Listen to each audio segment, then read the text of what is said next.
শুনছেন সব সময় ভূত বাংলা, সাথে আছে মোহাম্মদ আলামিন। তো আজ আমি আপনাদের সাথে যে ঘটনাটি শেয়ার করব, এটি একটি সাপুড়ে মেয়ের সাথে, মানে একটা বেদেনী মেয়ের সাথে ঘটে যাওয়া ঘটনা। এই ঘটনাটি আমাকে কেউ মেইল করে পাঠায়নি।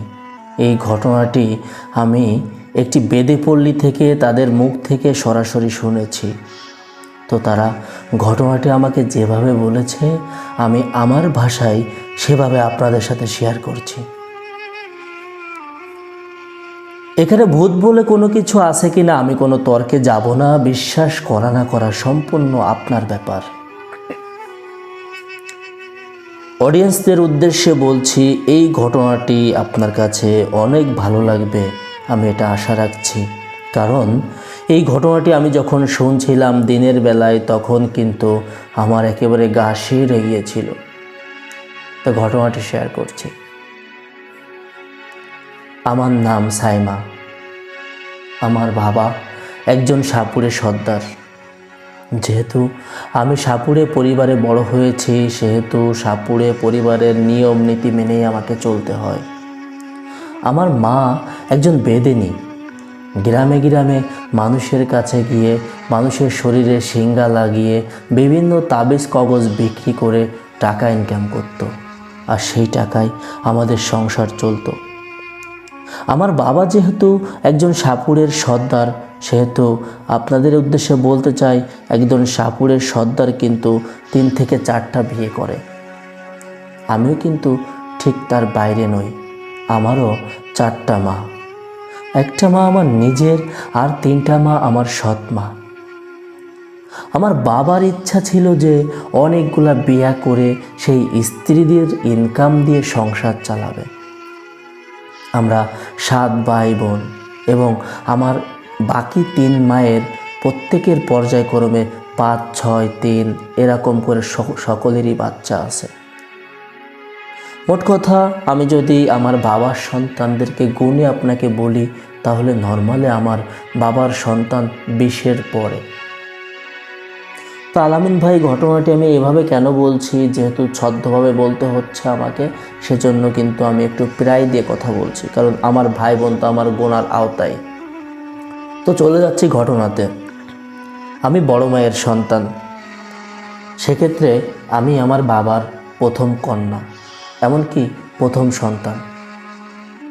বাবা মায়ের অনেক আদুরে হওয়ার কারণে কিন্তু বেদে পরিবারের থেকেও আমি অনেক কষ্টের মধ্যে জীবন কাটাইনি, বেশ স্বাচ্ছন্দ্যভাবে জীবন কাটিয়েছি। এক কথায় বলতে গেলে আমি বেশ আপনাদের মতো যারা স্থানীয় মানুষ আছে তাদের মতো করে চলেছি।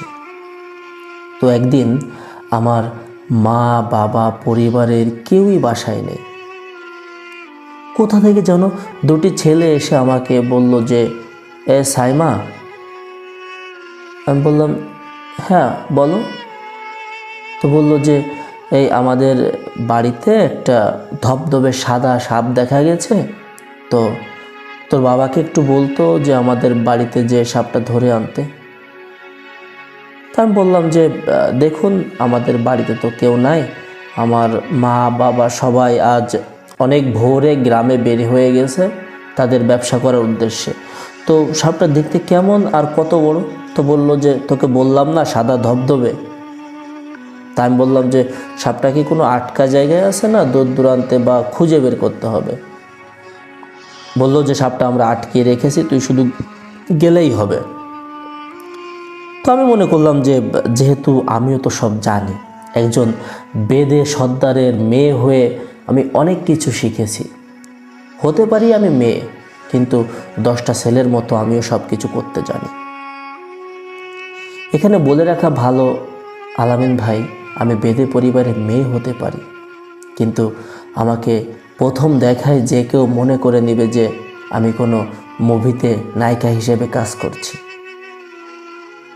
এটা আল্লাহর অশেষ রহমত। আমার এত সুন্দর চেহারা এবং বেদেদের সাজগোজ করলে আমাকে অনেকে দূর থেকে তাকিয়ে তাকিয়ে দেখে। এমনকি আমাদের বেদেপল্লির আশেপাশে কিছু ছেলে পেলে আমার দিকে অনেকবার কুনজরে তাকিয়ে কুব্যবহার করার জন্য, আমাকে ছুঁয়ে দেওয়ার জন্য বা আমার সাথে খারাপ কাজে লিপ্ত হওয়ার জন্য কিন্তু অনেকবার প্রস্তাব দিয়েছে। যদিও আমি বেদে পরিবারের মেয়ে, তবুও কিন্তু আমি চরিত্রহীনা না। আমি আরও 10টা মেয়ের মতো সৎ এবং সুন্দরী ও রূপবতী। তো যাই হোক, চলে যাচ্ছি ঘটনাতে। তাদের কথা শুনে আমি তাদের মোটরসাইকেলে উঠে বসলাম। শুধু আমাদের বেদেপল্লিতে আপনারা যে ঘরগুলো তো জানেন যে কোনো ভালো কোনো ঘর হয় না, বিশেষ করে পলিথিন দিয়ে বা বাঁশ দিয়ে মাড়াই করে যে নৌকার যে সহিগুলো আছে ওরকম করে ঘর করি আমরা। তো ঘরের কোনো দরজা নেই, জানালা নেই, বেড নাই, মানে খাট নাই, পালং নাই, কোনো ডেকোরেশন নাই, জাস্ট একটা থাকার মতো পরিবেশ। ওখান থেকে আমি আমার বিন বাসিটা নিয়ে নিলাম এবং একটি সাপ রাখার জন্য বাক্স নিয়ে নিলাম। আমি তাদের মোটরসাইকেলে করে চলে গেলাম। যে যথারীতি দেখলাম যে না ঠিক আছে, রান্নাঘরের পাশে একটা সাপ আছে, দুধরাজ সাপ বলে এটাকে, ওটা আমি যাওয়া মাত্রই ধরে নিয়ে চলে আসলাম আমার কৌশল দিয়ে। এখন ওই ছেলে দুটো আমাকে আবার পৌঁছে দিয়ে গেল। পৌঁছে দিয়ে এসে দেখলো যে আমার বাসাতে কেউ নেই। তো আমাকে বললো যে সাইমা, তোকে কত টাকা দিতে হবে? তা আমি বললাম, দেন, আপনার খুশি খেয়াল মতো আমাকে টাকা দিলেই হবে, কোনো সমস্যা নেই। তো ওরা আমাকে বললো যে ঠিক আছে, এই নে 1000 টাকা ধর, 500 টাকা তোর সাপ ধরার জন্য বকশিস, আর 500 টাকা তোকে দিলাম, তো বিনিময়ে আমার সাথে একটু কাজ কর। তা আমি বললাম যে হ্যাঁ ভাই, কাজ তো করে আসলাম, আবার কি কাজ করতে হবে? আবারও কি কোনো সাপের সন্ধান মিলেছে নাকি? তা বললো না, এমন কিছু না। তো যে আমার সাথে কথা বলছিল ওর নাম ছিল রাসেল, আর ওর যে বন্ধুটা ছিল ওর বন্ধুর নামটা ছিল সুমন।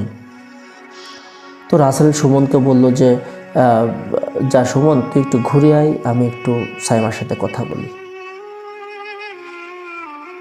তো আমি কিন্তু আগেই বলে রেখেছি, আমি কিন্তু একজন সৎ চরিত্রের অধিকারী, বা আমি কোনো খারাপ কাজে লিপ্ত হই না। আমি 8-10টা মেয়ের মতো সাধারণ জীবন যাপন করি। এখানে যেহেতু আমার পরিবারের এবং আমাদের বেদেপল্লির কেউই নাই, সবাই একটা বড় প্রোগ্রামে চলে গেছে, শুধুমাত্র আমি যাইনি। তো এই সুযোগে রাসেল আমার সাথে যে খারাপ ব্যবহারটা করলো, এই দিনটা মনে পড়লে, সেই মুহূর্তটা মনে পড়লে আমি নিজেকে আর ধরে রাখতে পারি না আলামিন ভাই। তবে দেখুন, মানে কি একটা নিষ্ঠুরতার মধ্য দিয়ে আমার ওই দিনটা গিয়েছিল, তার ভয়াবহ পরিণতি কিন্তু রাসেলেরও হয়েছিল।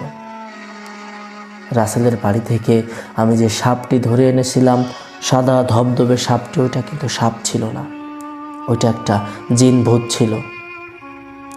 তো রাসেল যখন আমার সাথে খারাপ কাজে লিপ্ত হয়েছিল, আমাকে জোরপূর্বক, আমি যখন রাজি হইনি, তখন আমার মুখের ওপর থাপ্পড় দিয়ে আমার গায়ে আঘাত করে, তারপরে এক পর্যায়ে জোরপূর্বক, যেটা আমার ইচ্ছা ছিল না, এই জিনিসটা কিন্তু ওই সাপরূপে সেই ভূতটা দেখেছিল। তো রাসেলের এই কাজ করে চলে যাওয়ার পর যখন আমি মনে করলাম যে একটি সাপ ধরে আনলাম, নতুন সাপ, আমাদের বেদেপল্লিতে অনেক ছোট বাচ্চারাও আছে, যদি কেউ ভুল করে বাক্সার মুখটা খুলে ফেলে তাহলে কারোর ক্ষতি হতে পারে, সেক্ষেত্রে আমি মনে করলাম সাপটার বিষ দাঁতটা ভেঙে দিব। আমি যখনই বাক্সার মুখটা খুললাম, প্রায় সন্ধ্যা নাগাদ, তখন ওখানে আমি দেখতে পেলাম সাপের পরিবর্তে ছোট্ট একটা মানুষের আকৃতিতে কি যেন শুয়ে আছে। আমি এটা দেখে পেছনের দিকে একটু ছটকে পড়লাম। তারপর বাক্সা থেকে হালকা করে ধোয়ার মতো বের হয়ে একটা মানুষ হয়ে গেল। এই মানুষটা একটা ছেলে ছিল। আমাকে বলল যে সাইমা, আমি তোর কোনো উপকারে আসতে পারিনি, তুই আমাকে ওখান থেকে ধরে নিয়ে এসেছিস, খুব ভালো করেছিস, আজ তোর কারণে আমার জীবনটা বেঁচে গেছে। তুই যদি আমাকে ধরে না নিয়ে আসতিস তাহলে হয়তো ওরা আমাকে পিটিয়ে মেরে ফেলতো। আমি যখন সাপের রূপটা ধারণ করেছিলাম, তার পর মুহূর্তে আমি মানুষের নজর ফাঁকি দিয়ে কোনোভাবেই আর আমি ওখান থেকে উধাও হয়ে চলে যেতে পারিনি। সাইমা, আমি তোকে কথা দিচ্ছি, তোর ইজ্জত হারানোর, তোর সতীত্ব হারানোর যে দুঃখ বেদনা, এর জন্য যে প্রতিশোধ নিতে হয় সেটি আমি তোকে এই মুহূর্তে নিয়ে দেখাবো এবং ওই রাসেলের ক্ষতি করেই ছাড়বো। তো আমি তখন খুবই আপসেট ছিলাম যে তার সাথে কি বলবো কি বলবো না, নিজের মধ্যে একটা ভয় কাজ করছিল। লাইফে এই প্রথম এই ধরনের এক্সপেরিমেন্ট করছি। তো একটা পর্যায়ে সেদিনটা গেল। তার পরের দিন কারো মুখে জানতে পারলাম যে ওই দক্ষিণডাঙ্গার সেই রাসেল নাকি বাইক অ্যাক্সিডেন্টে মারা গেছে। কৌতূহলবশত বিষয়টা জানার অনেক ইচ্ছা হলো।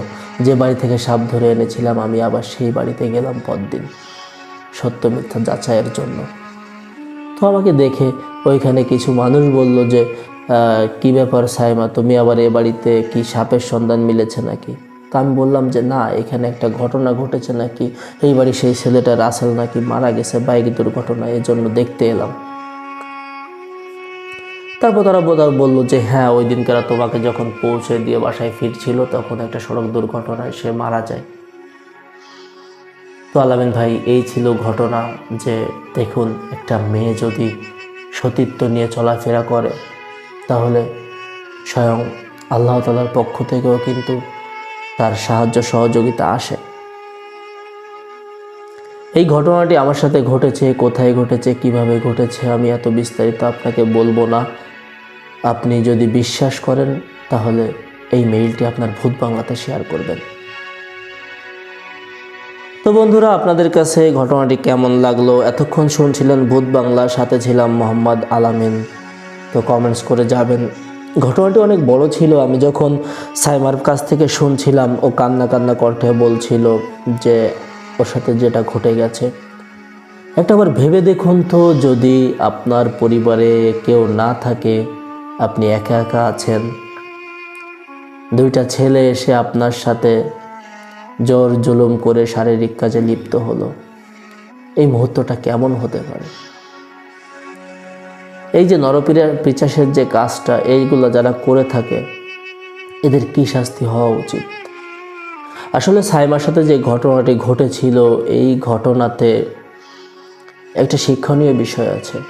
দেখুন, কাউকে দুর্বল মনে করে কখনো কারোর সাথে দুর্ব্যবহার করা উচিত নয়। এই দিনটাতে সাইমা ভূত বলি জিন বলি যাই বলি না কেন, কেউ না কেউকে সে উপকার করেছিল। আর উপকারের প্রতিদান হিসেবে দেখুন, যদিও সাইমা তার ইজ্জতটা ফেরত পায়নি, তবে দেখুন এখানে বিষয়টা কেমন একটা অলৌকিকভাবে ঘটে গেছে আর কি। সো ঘটনাটি আমার কাছে বেশ ভালোই লেগেছিল, এজন্য আপনাদের সাথে আমি মেইলটি শেয়ার করলাম। মানে এটা হচ্ছে আমার ফিজিক্যালি শোনা আর কি, একটা পেদেপল্লী থেকে। তো ততক্ষণ পর্যন্ত ভালো থাকবেন, যতক্ষণ পর্যন্ত নতুন একটি মেইল এপিসোড আপনার সাথে শেয়ার করতে না পারছি। তো সকলের সুস্বাস্থ্য কামনা করে এখানে আজকের মতোই বিদায় নিচ্ছি। আল্লাহ হাফেজ।